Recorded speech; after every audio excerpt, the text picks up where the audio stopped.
కార్యక్రమమును వీక్షిస్తున్న మీ అందరికీ యేసుక్రీస్తు నామమున వందనములు. జీసస్ కేర్స్ మినిస్ట్రీస్ వారి యేసే నా ఆదరణ అను కార్యక్రమునకు స్వాగతము. ఇప్పుడు మా నాన్నగారు పాస్టర్ వై మోహన్ రావు గారు దైవ సందేశం అందించెదరు. దేవుని బిడ్డలారా, దేవుని యొక్క వాక్యాన్ని శ్రద్ధతో వింటున్నందుకు దేవుని తరఫున మీ అందరికీ నా శుభాభివందనాలు తెలియజేస్తూ ఉన్నాను. ఈ సమయం లేనటువంటి వారు, ఈ వాక్యాన్ని వినలేనటువంటి వారు ఈ లోకంలో చాలామంది ఉన్నారు. కానీ ఆ విధముగా కాకుండా దేవుడు మనందరిని ప్రేమించి ఆయన కృపలో భద్రపరిచి ఆయన యొక్క వాక్యాన్ని వినటానికి ఈ చక్కని తరుణాన్ని దేవుడు మనకి అనుగ్రహించినందుకు దేవునికి మనం ఎంతగానో రుణస్థులమై ఉన్నాం. పాపులమైనటువంటి మన కొరకు దేవుడు పరలోకములో నుంచి ఈ భూలోకానికి దిగివచ్చి ఆయన శిలువ మీద మరణించి మనం చేసినటువంటి అతిక్రమముల కొరకు ఆయన శిలువలో బలియాగమైపోయారు అనేటువంటి సంగతి ప్రతివారు కూడా గుర్తెరిగి ఆయనలో భయభక్తులు కలిగేటువంటి జీవితాన్ని సంపాదించుకోవటం ఎంతో మేలు. First I am very thankful to God given this great opportunity to share this word of God with you happily every week in Jesus name. దేవుని యొక్క వాక్యాన్ని చదువుకునే ముందు చిన్న ప్రార్థన చేసుకుందాం. ప్రియులారా, అందరూ తలలు వంచి కళ్ళు మూసుకొనవలసిందిగా కోరుతున్నాను. కృప కలిగిన మా యేసయ్య, ప్రేమ కలిగిన మా తండ్రి, మీరు ఇచ్చినటువంటి కృప కొరకు మీకే స్తుతులు స్తోత్రములు చెల్లించుకుంటున్నావు నాయన. ఇదిగో నా ప్రభువా, ఈ టీవీ ముందు కూర్చొని మీ వాక్యాన్ని వినటానికి వచ్చినటువంటి మీ ప్రియ బిడ్డలను దీవించండి, ఆశీర్వదించండి, కృప చూపించండి నాయన. మీ బిడ్డలు ఏ అవసరతలో ఉన్నారో, ఏ అక్కరతలో ఉన్నారో మీకు తెలిసిన ప్రభువా, వారి యొక్క అవసరతలు తీర్చండి తండ్రి. ఇదిగో నా ప్రభువా, వ్యాధిగ్రస్తులను మీ గాయపడిన హస్తము చేత ముట్టండి, వారి యొక్క గాయాలను కట్టండి నా ప్రభువా, స్వస్థపరచండి ప్రభువా. తద్వారా మీరే గొప్ప దేవుడు, సత్యవంతుడు, నీతివంతుడు మాకున్నాడు అనేటువంటి ధైర్యాన్ని ప్రియబిడ్డలో కలగజేసి మీ యందు భయభక్తులు కలిగేటువంటి జీవితాన్ని ప్రతి ఒక్కరికి ప్రసాదించమని ఈ చిన్ని ప్రార్థన మీ పరలోక సన్నిధిలో చేరనమని మా ప్రభును ప్రియకుమారుడైన యేసునామమున వేడుకుంటున్నాం తండ్రి, ఆమేన్. ప్రభునందు దేవుని బిడ్డలారా, వాక్యాన్ని చదువుకుందాం. యోహాను రాసిన మొదటి పత్రిక 1వ అధ్యాయము 5వ వచనము నుంచి 10వ వచనం వరకు. First John chapter 1 verse 5 to 10. మేము ఆయన వలన విని మీకు ప్రకటించు వర్తమానం ఏమనగా దేవుడు వెలుగై ఉన్నాడు. దేవునికి స్తోత్రం. ఎన్నోసార్లు ఈ వాక్యాన్ని మనం చదువుకున్నాం, ఎన్నోసార్లు మనం ఈ వాక్యాన్ని విన్నాం. అయితే దేవుడు మరి ఒకసారి మీతో మాట్లాడుతూ ఉన్నారు ప్రేమపూర్వకముగా. మేమాయన వలన విని మీకు ప్రకటించు వర్తమానము ఏమనగా, ఆయన గురించి చెప్పేటువంటి మాటలు, ఆయన గురించి చెప్పేటువంటి వర్తమానము, ఆయన గురించి చెప్పేటువంటి మంచి మాటలు ఏంటయా అని అంటే, దేవుడు మనకు వెలుగై ఉన్నాడు. He's the light of the world. ఎన్నోసార్లుగా మనం చెప్పుకున్నాం, మనకు వెలుగుగా ఉన్నాడు దేవుడు. ఈ వెలుగు లేకపోతే ఈ ప్రపంచంలో మనం నివసించలేం. ఆయన ఇచ్చేటువంటి వెలుగును మనం మనస్ఫూర్తిగా ఆస్వాదిస్తేనే మనం మనుషులుగా జీవిస్తాం. అంటే ఆయన ఇచ్చేటువంటి వెలుగులో, ఆయన ఇచ్చేటువంటి మంచి బాటలో సక్రమమైనటువంటి పద్ధతిలో నడుచుకోవాలనేటువంటి ఆశ ఆయనది. అయితే మనం ఎల్లప్పుడూ కూడా చీకటిలోనే నడుస్తున్నాం, చీకటినే మనం అంగీకరిస్తున్నాం, చీకటి శక్తులకే మనము ప్రాధాన్యతనిస్తున్నాం, చీకటి శక్తులు కలిగినటువంటి వారితోటే మనము ఎక్కువ సాంగత్యం చేయటానికి ఇష్టపడుతున్నాం. చూసారా, దేవుడు వెలుగై ఉన్నాడు అనేటువంటి మాటలో ఎంత అర్థం ఉన్నదో అని గ్రహించి కూడా మనం ఎక్కువగా దేన్ని ప్రేమించడానికి ఇష్టపడుతున్నామనంటే చీకటినే ఇష్టపడుతున్నాం. ఎందుకనంటే ఈ వెలుగులో మహా భయంకరమైనటువంటి పథ్యం ఉన్నది. పథ్యం అని అంటే చేయకూడనటువంటి పనులు చేయకూడదు అని స్పష్టంగా మనకు చెప్తా ఉన్నది బైబిల్ గ్రంథంలో. అయితే నువ్వు చీకటిలో నడిచేటువంటి వ్యక్తివైతే ఈ పశ్చిమేమి నువ్వు చేయక్కర్లేదు. అంటే దేవుని యొక్క మాటలను నువ్వు వినక్కర్లేదు. నీ ఇష్టానుసారమైనటువంటి జీవితాన్ని జీవించటానికే ఆ సాతానుడు నిన్ను ఎంతో పురిగొల్పుతూ ఉంటాడు. వెలుగక్కర్లేదు చీకటికి. చీకటి శక్తులు పనులు చేసేటువంటి వారికి, చీకటికరమైనటువంటి మాట్లాడేటువంటి వారికి వెలుగుమయమైనటువంటి మాటలు వాళ్ళకు అక్కర్లేదు. ఈ వెలుగును చూసే వారికి భయంకరముగా కనపడుతుంది వెలుగంటేనే వాళ్ళకి. కాబట్టి నువ్వు వెలుగులో నడవటానికి ఇష్టపడతావా, చీకటి శక్తులు గల వారితో సాంగత్యం చేసి చీకటిలో నడవటానికి నీవు ఇష్టపడతావా? అది నీవు తెలుసుకోవలసినటువంటి విషయము. వెలుగులో నడవాలని అంటే దేవుడు చెప్పినటువంటి మాటల ప్రకారముగా నీవు నడవాలి. చీకటినే నువ్వు ఎక్కువగా ప్రేమించినట్లయితే చీకటి శక్తులే నేను ఎల్లప్పుడూ కూడా ఆవరించి ఉంటాయి. కాబట్టి నువ్వు చీకటినే నీవు అంగీకరించినటువంటి వాడు అవుతావు. కాబట్టి వెలుగు గొప్పదో చీకటి గొప్పతో నీవు ఆలోచించుకొని ఈ రెండు మార్గాల్లో ఏ మార్గానికి నీవు ఇష్టపడతావో నీవు తెలుసుకోవలసినటువంటి ఆవశ్యకత ఎంతో ఉన్నది. ఆయన యందు చీకటి ఎంత మాత్రమునూ లేదు. దేవుడు ఇక్కడే మనకి సమాధానం చెప్పేశారు. దేవుడు వెలుగై ఉన్నాడు, ఆయనలో చీకటి ఎంత మాత్రమును లేదు. వెలుగుగా ఉన్నాడు కాబట్టి చీకటి మాత్రము లేదు దేవుడి దగ్గర. ఎప్పుడు కూడా వెలుగుమయమైనటువంటి దేవుడు, తేజస్సు కలిగినటువంటి దేవుడు. ఆ దేవుని నీవు స్వీకరించినట్లయితే నీ జీవితం అంతా కూడా వెలుగుమయం కిందే కనబడుతుంది. నువ్వు చీకటిని ప్రేమిస్తే నువ్వు చీకటిలోనే ఉంటావు, అంధకార కోపంలోకి దిగిపోతావు. నీకు నీవే ఆ యొక్క పరిస్థితిని కొని తెచ్చి పెట్టుకున్నావు. కాబట్టి వెలుగు కలిగినటువంటి దేవుని స్వీకరించటం నీకు ఎంతో మేలు. ఆయనతో కూడా సహవాసము గలవారమని చెప్పుకొని చీకటిలో నడిచిన ఎడల మనము అబద్ధమాడుచు సత్యమును జరిగింపక ఉందుము. దేవునికి స్తోత్రం, హల్లెలూయా. చూసారు ఏమంటున్నారో? ఆయనతో కూడా సహవాసము గలవారమని చెప్పుకొనుసు. దేవుడంటే నాకు ఎంత ప్రేమో, దేవుడే నాకు నిన్న ఆ దర్శనంలో కనిపించారు, ఆయన యొక్క పరిశుద్ధ గ్రంథాన్ని నా చేతికి అందించారు, పరిశుద్ధంగా నడవమని చెప్పారు, దేవుడు ఎంతో గొప్పవాడు అనేటువంటి మాటలను ఆయన ఇచ్చేటువంటి దర్శనాలని చెప్తా ఉన్నావో అవన్నీ వట్టివో నిజవో నీ అంతరంగానికే తెలిసినటువంటి విషయము. దేవుని గురించి నువ్వు చెప్తా ఉన్నావు, ఆయనతో సహవాసం కలిగి ఉన్నాను నేనని చెప్తున్నావు, దేవుడంటే నాకు చాలా ఇష్టమని చెప్తున్నావు, మారు మనసును పొందానని నువ్వు చెప్తా ఉన్నావు. కానీ నువ్వు చేసేటువంటి పనులన్నీ కూడా కుశుద్ధమైనటువంటి పనులు, మారు మనసు పొందినటువంటి బిడ్డమని చెప్పుకొని నువ్వేం చేస్తున్నావు? అసూయకరమైనటువంటి పనులు చేస్తున్నావు.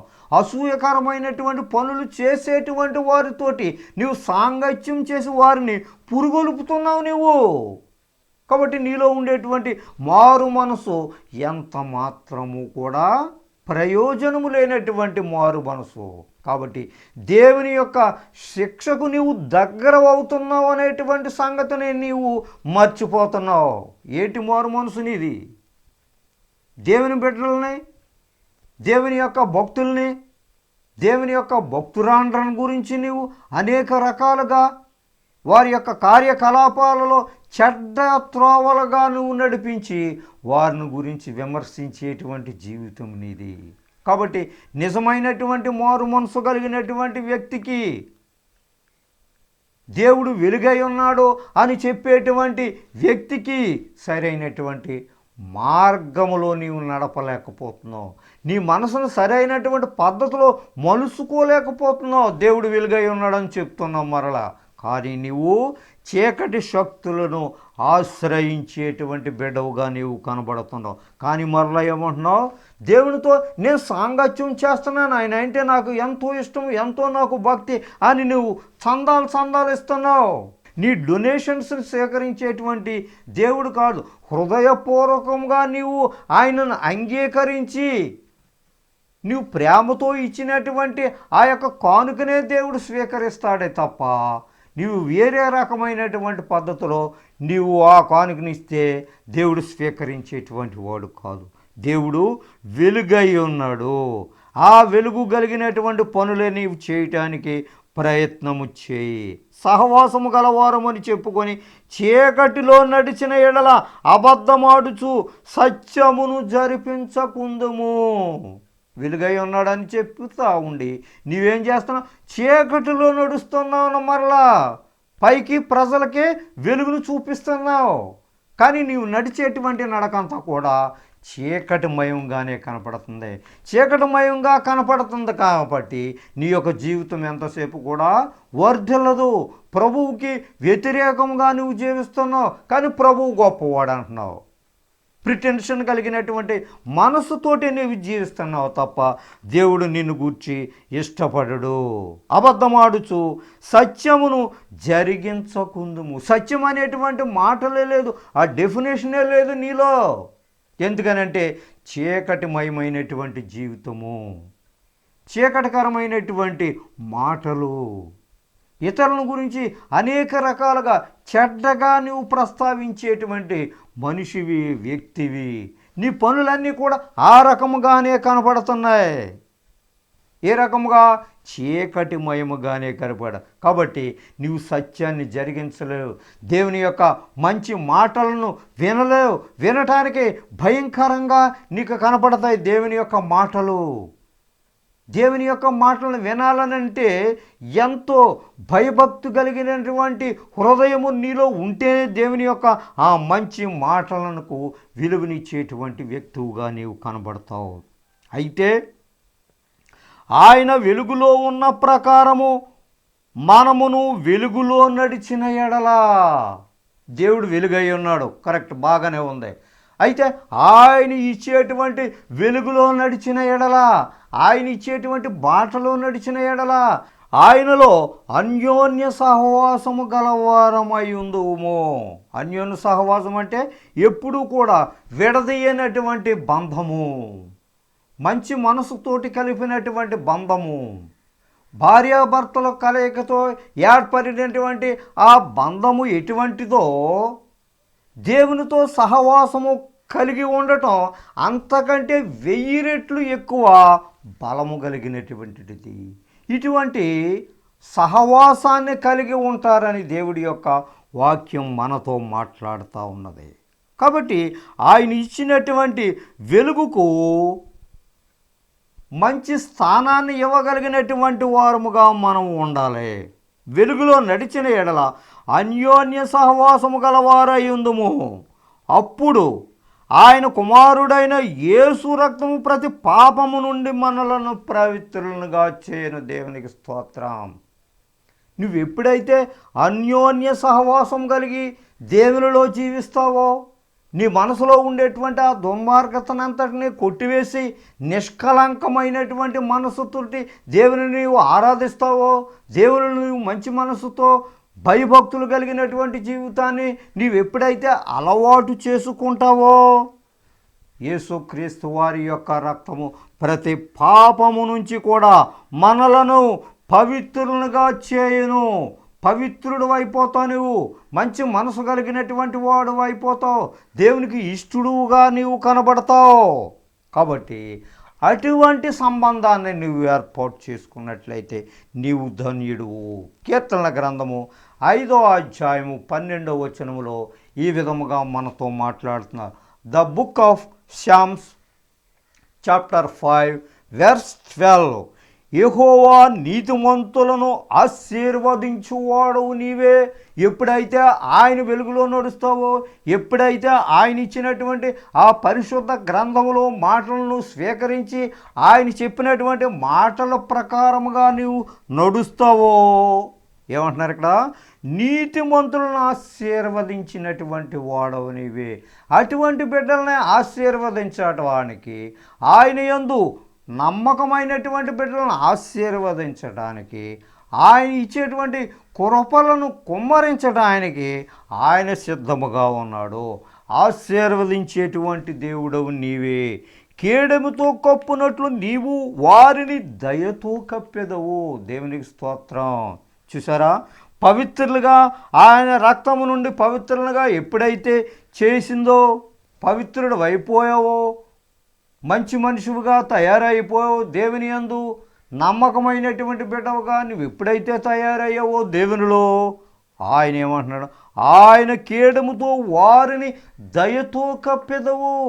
ఎప్పుడు కూడా ఆయన ఇచ్చేటువంటి దయ, ఎప్పుడు ఆయన కరుణ, ఎప్పుడు ఆయన ప్రేమ, ఎప్పుడూ కూడా ఎల్లప్పుడూ ఆయన ఇచ్చేటువంటి మంచి మంచి కృపలతోటి నీవు జీవిస్తావు.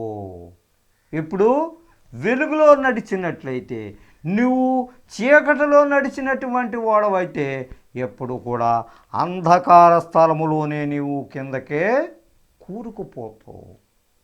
కాబట్టి దేవునిలో నీవు మంచి మనసుతో నడుచుకుంటావా? దేవునిని నిజమైనటువంటి రక్షకుడిగా దేవునిని అంగీకరిస్తావా? లేకపోతే నీవు సాతాను బిడ్డగా నువ్వు తయారవుతావా? తెలుసుకోవలసినటువంటి రెండు మాటలు ఉన్నాయి. దేవుని బిడ్డగా నువ్వు నడుచుకున్నట్లయితే, దేవుని నిజమైనటువంటి రక్షకుడిగా అంగీకరించినట్లయితే, ఆయన కృపలతోటి నిన్ను కప్పుతాను, ఆయన ఇచ్చేటువంటి ఆశీర్వాదాలతో కప్పుతాను నిన్ను, ఆయన ఇచ్చేటువంటి దయతో కప్పుతాను, ఆయన ఇచ్చేటువంటి కరుణా వాత్సల్యము నీ మీద కనబడుతుంది. ఎప్పుడు ఆయన నమ్మినటువంటి బిడ్డవుగా ఉన్నట్లయితే, ఆయన ఇచ్చేటువంటి వెలుగులో నీవు నడిచినట్లయితే, వెలుగుమయమైపోయి ఉంటుంది నీ జీవితం అంతా కూడా. నీవు చెడ్డగా నడిచినట్లయితే చెడ్డగానే కనపడతావు. ఏది కావాలో నువ్వు చూసుకో. మనము పాపము లేని వారుమని చెప్పుకొనిన ఎడల మనలను మనమే మోసపుచ్చుకుందుము. నేను చాలా పవిత్రుని, నాలో ఏ విధమైనటువంటి పాపము లేదు, నాలో ఏ విధమైనటువంటి కల్మషము లేదు అని ఘంటాపదంగా చెప్పుకునేటువంటి మనుషులు చాలామంది ఉన్నారు ఈ లోకంలో. కానీ అదంతా కూడా వ్యర్థమైనటువంటి మాటలు, ప్రజలను మెప్పించడానికి చెప్పినటువంటి మాటలు. ప్రతి మనుష్యుడు కూడా పాపాత్ముడే, దేవుడు అనుగ్రహించేటువంటి మహిమను పొందలేనటువంటి ప్రజలు అని బైబిల్ వాక్యమే సెలవిస్తూ ఉంటే, నీవు నీతివంతుడు అని చెప్పుకుంటే ఏంటి ప్రయోజనం? అది నీ యొక్క అమాయకత్వము. కాబట్టి అలాగ నీవు చెప్పుకున్నట్లయితే నీకు నీవే మోసపుచ్చుకునేటువంటి వాడవుగా అవుతావు. కాబట్టి ప్రతి వ్యక్తి కూడా పాపాత్ముడే, దేవుడు అనుగ్రహించేటువంటి మహిమను పొందలేనటువంటి నరులు ఉన్నారు ఈ లోకములో అని దైవ గ్రంథం చెప్తా ఉంది. కాబట్టి యేసుక్రీస్తు పవిత్రమైనటువంటి రక్తము ప్రతి పాపము నుండి విడుదల చేయును. నువ్వు పాపాత్ముడని నీవు ఒప్పుకున్నట్లయితే, నీ హేయమైనటువంటి క్రియలకు స్వస్తి చెప్పి ఆయనను నిజమైనటువంటి రక్షకుడిగా నీవు అంగీకరించు. అలా అంగీకరించినట్లయితే నీవు వెలుగుమయమైనటువంటి జీవితంలో జీవిస్తావు అని చెప్తున్నాడు దేవుడు. మరియు మనలో సత్యము ఉండనే ఉండదు. నాలో ఏ విధమైనటువంటి పాపము లేదు, నేను చాలా నీతివంతుని అని నీవు ఈ డంబము మాటలు, బోస్టింగ్ మాటలు ఎప్పుడైతే నీవు చెప్పుకుంటున్నావో ఈ ప్రజల దగ్గర, ఆటోమేటిక్గా నీలో సత్యము లేని లేదు. There is no truth in your entire life.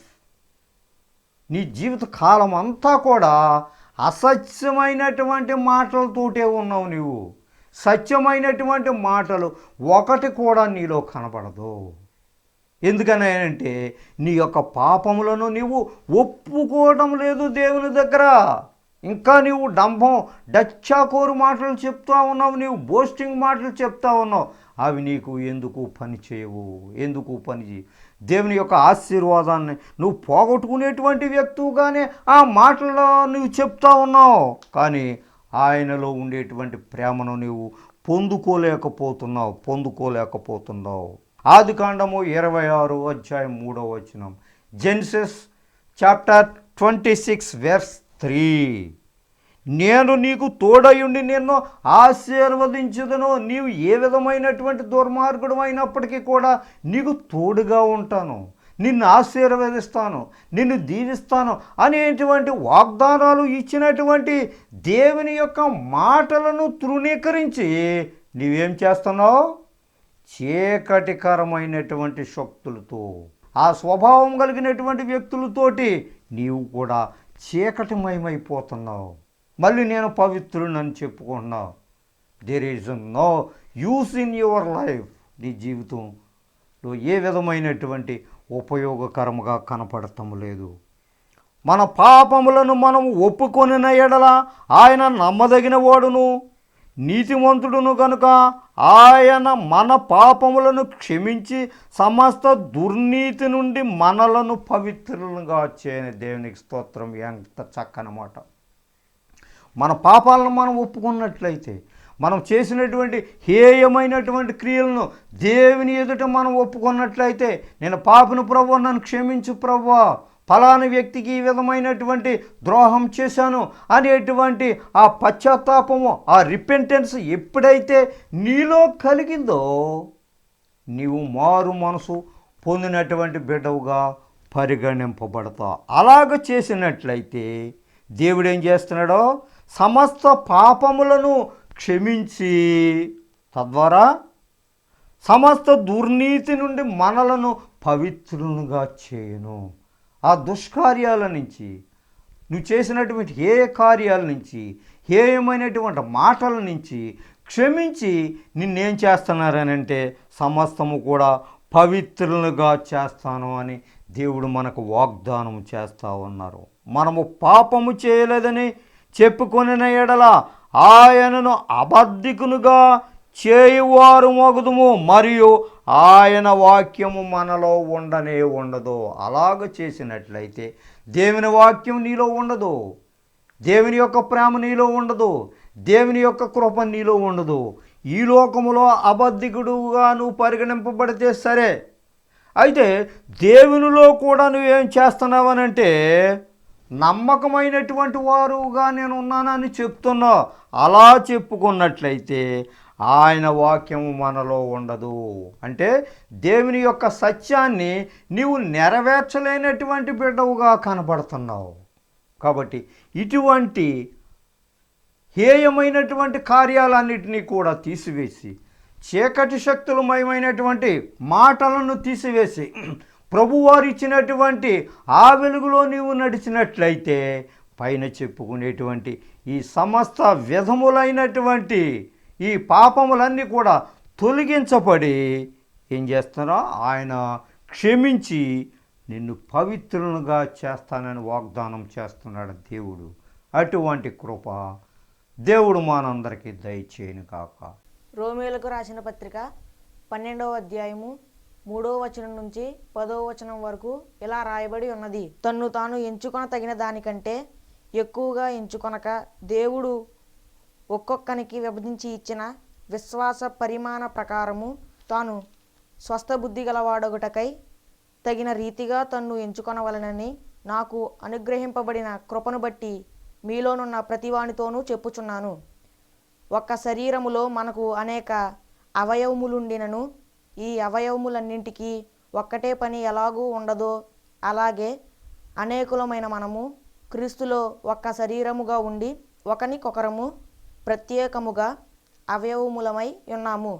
మనకు అనుగ్రహింపబడిన కృప చొప్పున వేర్వేరు కృపావరములు కలిగిన వారమై ఉన్నాము గనుక ప్రవచన వరమైతే విశ్వాస పరిమాణము చొప్పున ప్రవచింతము, పరిచర్య అయితే పరిచర్యలోను, బోధించువాడైతే బోధించుటలోను, హెచ్చరించువాడైతే హెచ్చరించుటలోను పని కలిగి ఉందుము.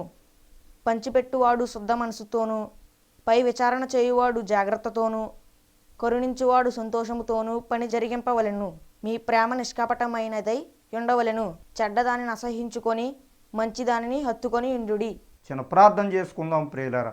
అందరూ తలలు వంచి కళ్ళు మూసుకొనండి. ప్రేమ కలిగిన మా తండ్రి, నీకే స్తుతులు స్తోత్రములు చెల్లించుకుంటున్నాం ప్రభువా. ఇంతవరకు మీ వాక్యం ద్వారా మాట్లాడారు తండ్రి. నా ప్రభువా, మీ వాక్యం చెప్పినట్లుగా నా తండ్రి, మీలో సత్యమైనటువంటి మాటలు చెప్పుకొనుసు మీ సువార్తను ప్రతి వారికి కూడా నా ప్రభువా వినిపింపచేసేటువంటి శక్తిని, భాగ్యాన్ని మీ ప్రియబిడ్డలందరికీ దయచేయండి. మీలో నమ్మకముగా జీవించగలిగినటువంటి బిడ్డలుగా తయారు చేయండి. ప్రతి ఒక్కరితో మీరు మాట్లాడండి నాయన. యేసుక్రీస్తు రక్తం ప్రతి పాపం నుండి విడుదల చేయనని సెలవిచ్చిన ప్రకారంగా నా నాయన, మిమ్మల్ని నిజమైన రక్షకుడుగా అంగీకరించి మేము చేసినటువంటి పాపములను మీ ఎదుట ఒప్పుకునేటువంటి మనస్తత్వాన్ని ప్రతి ఒక్కరికి దయచేయమని, ఈ సమయంలో వ్యాధిగ్రస్తులను ముట్టి వాటిని స్వస్థపరచండి తండ్రి. ఇదిగో నా నాయన, కుటుంబంలో శాంతి సమాధానములు లేనటువంటి వారికి మీ యొక్క శాంతిని, సమాధానాన్ని దయచేయండి ప్రభువా. మరి ఒక వారంలో నా తండ్రి, మీ వాక్యము కొరకు సిద్ధపడేటువంటి బిడ్డలుగా వారిని తయారు చేయమని, ఆ సమయాన్ని వారికి బహుకరించమని, ఈ చిన్ని మనములు మీ పరలోక సన్నిధిలో చేరనమని మా ప్రభును ప్రియకుమారుడైన యేసునామమున వేడుకుంటున్నాం తండ్రి. ఆమేన్. మన తండ్రి అయిన దేవుని ప్రేమ, కుమారుడైన యేసుక్రీస్తు వారి యొక్క కృప, పరిశుద్ధాత్మ యొక్క అన్యోన్య సహవాసం మనకును, ఆయన నమ్మిన బిడ్డలను, ముఖ్యంగా ఈ టీవీ ముందు కూర్చుని మీ వాక్యాన్ని వినిచిన మీ ప్రియ బిడ్డలపై మీ మెండైన దీవెనతో నింపుముగాక. ఆమేన్. God bless you all. మీ అందరికీ నా వందనం. దైవ సందేశం విని దీవెనలను పొందారని నమ్ముచున్నాము. సలహాలకు, సందేహాలకు, ప్రార్థనల కొరకు మమ్ములను తప్పక సంప్రదించండి. మా చిరునామా pastor Y Mohan Rao garu, Jesus cares ministries, Dommeru post 534351, Kovvur మండలం, west Godavari district, Andhra Pradesh, S India. మా phone number 9652128511. Our email address mohany7@yahoo.com. మా చిరునామా pastor Y Mohan Rao garu, Jesus cares ministries, Dommeru post 534351, Kovvur మండలం, పశ్చిమ గోదావరి జిల్లా, ఆంధ్రప్రదేశ్, ఎస్ ఇండియా. మా ఫోన్ నంబర్ 9652128511. మా ఈమెయిల్ అడ్రస్ mohany7@yahoo.com.